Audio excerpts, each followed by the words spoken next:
Bonjour à tous, j'espère que vous allez bien. Je suis très contente de vous retrouver dans cette nouvelle vidéo. Alors aujourd'hui, comme vous avez pu le voir dans le titre, je vais vous présenter ma routine teint du moment. Alors c'est plutôt une routine teint automne-hiver, quand il fait un petit peu froid, qu'on a besoin d'un petit peu plus d'hydratation. Je vous montre chaque étape, chaque produit utilisé pour avoir ce rendu-là.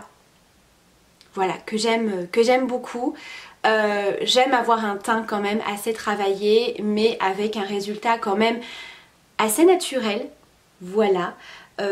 Donc, je vous laisse avec la suite de la vidéo si jamais ça vous intéresse. C'est parti pour réaliser ensemble cette routine teint. Et bien évidemment, c'est toujours quand je décide de filmer qu'il y a des changements de luminosité incroyables. C'est-à-dire que nous avons un grand soleil, ce qui est très très bien, hein. Franchement c'est super agréable, mais de gros nuages noirs avec du vent. Donc quand c'est des vidéos blabla, ça ne me dérange pas tellement, voilà, quand je vous parle de produits, etc. Mais quand il s'agit de vidéos maquillage, ça me dérange un petit peu parce que je veux vraiment que vous voyez bien le rendu des produits. Donc aujourd'hui il s'agit d'une routine teint, donc je vais pas du tout vous présenter un make-up, donc au niveau des couleurs c'est pas dérangeant pour aujourd'hui. Mais bon, voilà, je voulais quand même vous montrer le bon rendu de ma routine teint. Bref, je verrai tout ça au montage si jamais il y a quelques petits réglages de luminosité à faire. J'ai quand même sorti mon éclairage, mais là voilà, il faisait très très clair il y a même pas 2 minutes. J'étais vraiment en limite blanche, on ne me voyait plus. Et là, il fait nuit. Enfin bref, ça va vous permettre de voir un petit peu ce que j'utilise comme produit pour cette routine teint. Donc là, je n'ai absolument rien sur mon visage. J'ai simplement fait ma routine soins du matin, nettoyage, application des soins, etc. Donc en ce moment, ma peau, je ne me plains pas. Hein. C'est pas catastrophique du tout, vraiment pas. Comme je vous avais expliqué, depuis que j'ai supprimé tous les produits anti-imperfection, mis à part pour les nettoyants, il y a vraiment une différence de fou. Alors dites-moi si jamais une vidéo vous intéresse sur le sujet. Donc c'est parti, je vais commencer par appliquer mon fond de teint. Alors, vu mon type de peau en ce moment, j'ai quand même besoin d'un fond de teint plutôt hydratant. Et comme vous le savez, j'aime les fonds de teint assez couvrants, même si j'ai pas besoin d'une forte couvrance, hein. J'ai quasiment plus du tout de rougeur ni d'imperfection, mais c'est vrai que j'aime avoir un teint bien unifié. Donc j'utilise celui de chez Clinique. Je vous remettrai dans le petit i et dans la barre d'infos une vidéo que j'avais dédiée à ce fond de teint en crash test. Donc si vous voulez le voir un petit peu plus en action, l'application, la couvrance, etc. un petit peu plus détaillé, je vous renvoie à cette vidéo. Moi j'ai la teinte CN28 Ivoire. Donc c'est un fond de teint que j'aime beaucoup dans le sens où il est très confortable tout au long de la journée. Il a une très très bonne couvrance qui fait pas du tout effet plâtre. Il est assez fluide, donc je vais l'appliquer avec mon Beauty Blender. Donc vraiment super confortable pour la journée, il file pas dans les petites ridules. Voilà, c'est vraiment le genre de fond de teint que j'ai besoin en ce moment. Parce que c'est vrai que les fonds de teint qui sont assez couvrants, avec un effet assez mat, etc. on est souvent sur des textures qui sont pas hyper hydratantes justement, puisque ça va venir vraiment au contraire matifier, couvrir, etc.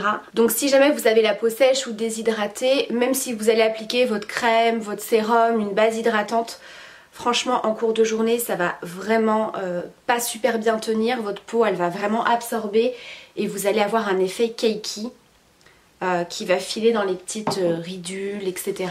les marques de fatigue. Donc vraiment je vous conseille un fond de teint plutôt fluide et hydratant. Et celui-ci de chez Clinique, c'est, je crois, si je vous dis pas de bêtises, hein, quand j'avais eu mon rendez-vous avec un représentant de la marque Clinique, il me semble que c'est un des fonds de teint les plus couvrants en tout cas avec cette texture là. Et ce que j'aime beaucoup, c'est que vous voyez, il n'y a pas du tout un effet plâtre. Il est super lumineux et moi c'est ce que j'aime. C'est vrai qu'avec le temps on évolue en termes de make-up et c'est vrai que moi en ce moment les teints complètement mat, j'aime plus trop. Voilà, en ce moment j'aime au contraire avoir un teint plutôt lumineux et un petit peu satiné. Je vais pas dire glowy, mais vraiment satiné. Et vous voyez, le teint est complètement unifié. On passe ensuite à l'application de l'anti-cerne. Donc j'utilise le Studio Fix de chez MAC 24 heures en teinte NC25 qui est très bien. Là pareil, c'est un anti-cerne qui est assez fluide. Donc du coup assez hydratant, il n'est pas du tout asséchant. Donc je fais quelques petits points de lumière très légèrement. Et moi ce que j'aime bien faire, c'est vraiment marquer ici pour ensuite après quand je vais appliquer mon bronzer. Voilà. Et ensuite je prends mon petit Beauty Blender et je le tapote. Alors concrètement ce genre d'anti-cerne assez fluide comme ça, on peut le travailler au doigt. On peut très très bien le travailler au doigt, il s'estompe très très bien. Les textures fluides, c'est vraiment l'idéal. Moi je sais qu'il y a certains jours, certains matins où j'ai pas forcément le temps. Clairement j'applique mon fond de teint et l'anti-cerne au doigt. Vraiment le fond de teint à l'ancienne. Et je vous assure que c'est pas si mal que ça. Alors bien sûr après je viens toujours tapoter un petit peu avec le Beauty Blender pour estomper un peu la matière. Mais du coup ça me prend beaucoup moins de temps. Donc l'anti-cerne que je mets aussi sur les paupières, vous le savez, ça me sert vraiment de base. Et je tapote là où j'ai un petit peu plus de rougeur. Ensuite on va venir poudrer. Alors en ce moment je suis en train d'essayer de terminer le maximum de produits. Donc là j'avais bientôt terminé ma poudre de chez Boohoo. Boho, je sais jamais comment on prononce cette marque. Vous voyez, il m'en reste vraiment pas beaucoup. C'est une poudre libre de couleur un petit peu jaune. Il me semble que c'est la banane. Pas du tout. Je confonds avec celle de chez Théophile Leclerc. Donc c'est la numéro 4 jaune translucide que j'aime beaucoup pour unifier vraiment correctement le teint. Donc ça permet de fixer tout ce qu'on vient d'appliquer. Elle est très très fine. Et les poudres jaunes, j'aime beaucoup. Alors clairement ça se voit pas énormément, mais je trouve que ça apporte un petit truc en plus. Mais c'est pas hyper teinté. Cette poudre-ci, elle existe bien entendu dans des teintes un peu plus rosées, un peu plus pêches, etc. Comme je vous ai dit, ça permet vraiment de bien fixer l'anti-cerne, le fond de teint. Mais vous voyez, ça laisse un petit côté satiné. Voilà. Ça ne va pas du tout venir plâtrer votre teint. Donc là, hors caméra, je vais aller réaliser mes sourcils. Et ensuite, on se retrouve pour tout ce qui est bronzer, blush, highlighter. Me revoilà avec les sourcils de fée. Donc, je vais continuer avec le contouring. Alors, en ce moment, j'utilise ma poudre bronzante. La Bronze Goddess, poudre de soleil en 02 médium de chez Estée Lauder. Qui est comme ceci. Je prends un pinceau à blush assez précis.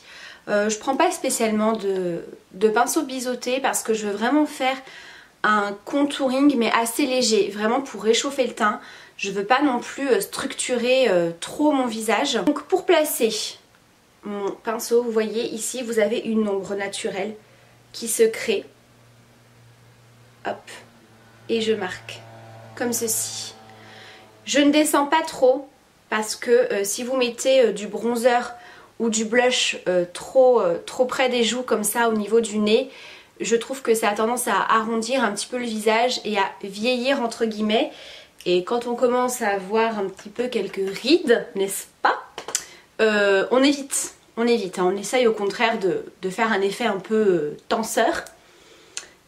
Hop. J'en mets vraiment petit à petit et je tapote toujours mon pinceau. C'est plus facile forcément de rajouter de la matière que d'en enlever. Donc je remonte au niveau des tempes et du front au niveau de la racine des cheveux. Vous voyez, généralement on s'arrête à peu près au niveau de la pointe de la queue du sourcil. Je sais plus sur quelle chaîne j'ai vu ça comme astuce. Et je trouve que c'est plutôt pas mal. Hop. Et ce que j'aime bien faire, c'est d'en appliquer un petit peu sur les paupières, vous savez, dans le creux comme ça. Alors ça, c'est vraiment les jours comme aujourd'hui où j'ai pas forcément envie de trop maquiller, donc je fais ça. Et après, je mets un petit peu d'highlighter sur la paupière et un petit peu de mascara. Voilà, vous allez voir, c'est très simple et très rapide. Je le ferai hors caméra, mais vous allez voir le rendu qui est très bien pour tous les jours. Et donc, je vais faire pareil de l'autre côté. Donc là, on peut voir la différence, hein. Vous voyez ?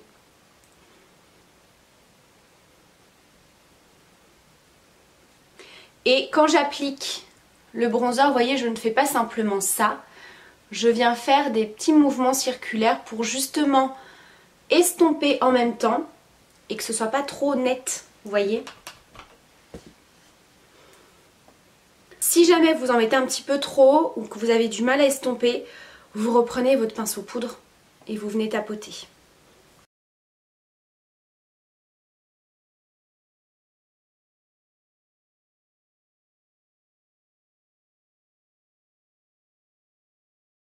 Ensuite, ce que j'aime bien faire également, j'en reprends un petit peu et j'en mets sur les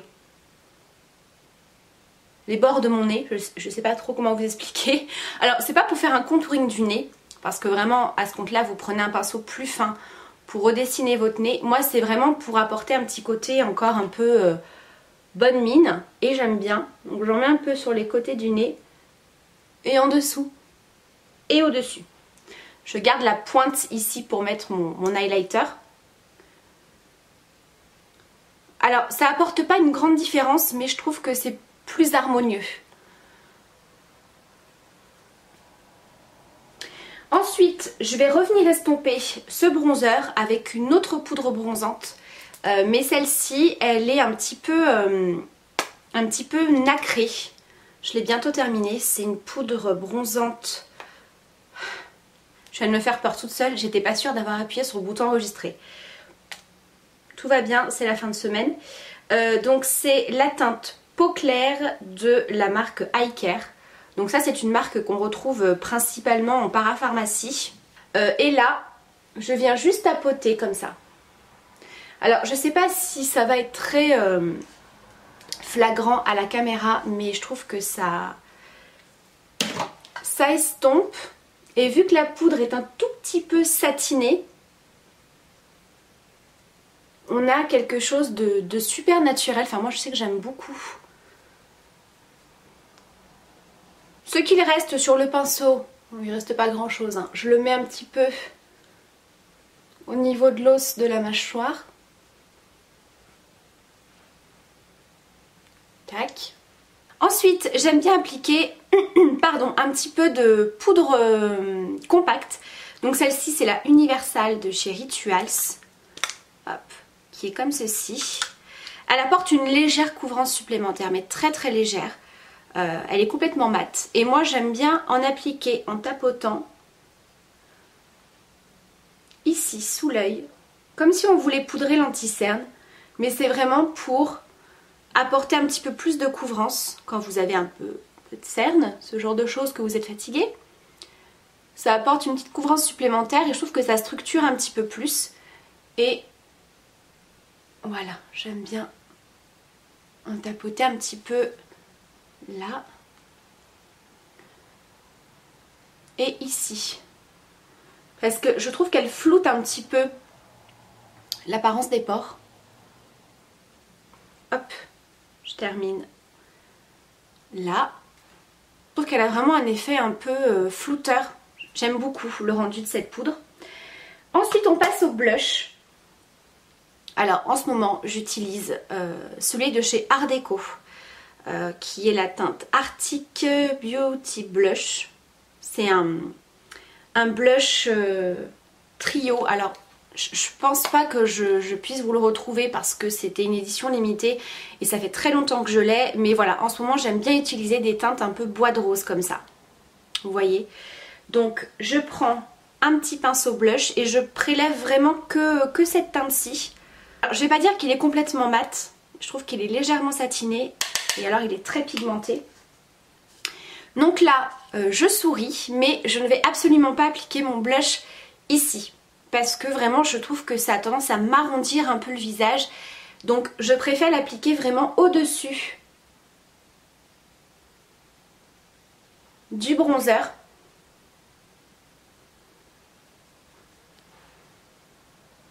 Vous voyez, voilà, je trouve que j'ai quand même le visage assez rond.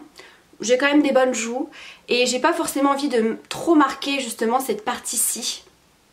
Après bien sûr vous faites comme vous voulez, hein. Ça vraiment c'est au goût de chacun. Au contraire, si vous avez le visage très fin, voilà, on peut toujours rajouter un petit peu de couleur pour donner cette illusion un petit peu de bombé. Mais ce blush, je l'aime beaucoup.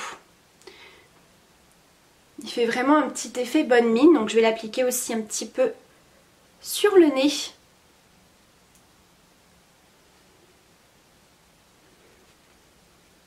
Donc bien sûr quand je tapote je redescends un petit peu, mais vous voyez je m'arrête à peu près ici.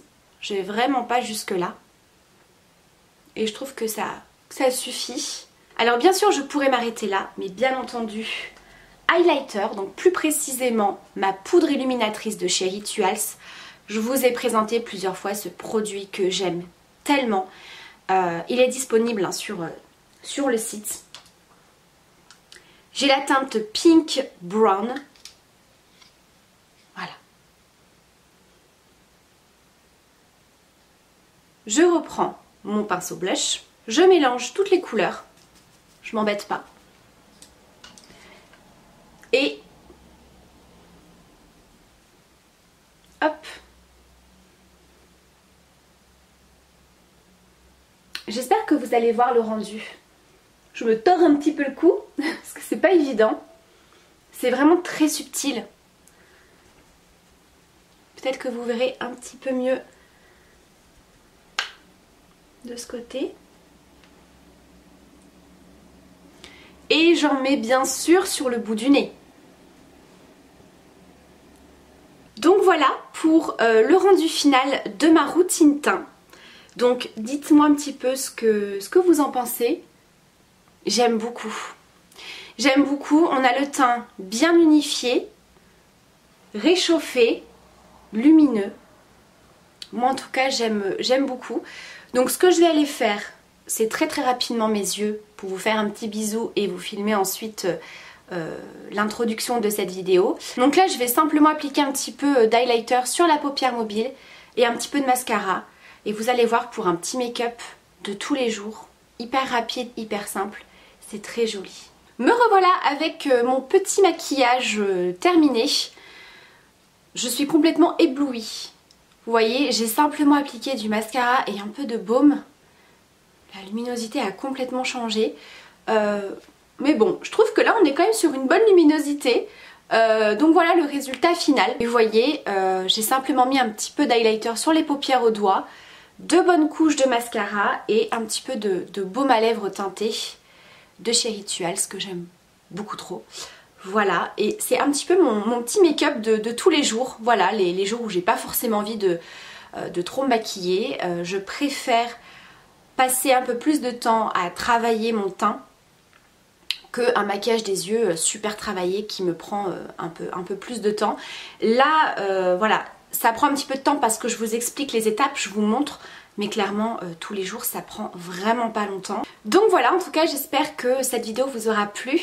N'hésitez pas, bien sûr, à me partager vos avis en commentaire, ce que vous utilisez un petit peu pour faire votre teint, ce que vous aimez utiliser, quel genre de teint vous aimez porter.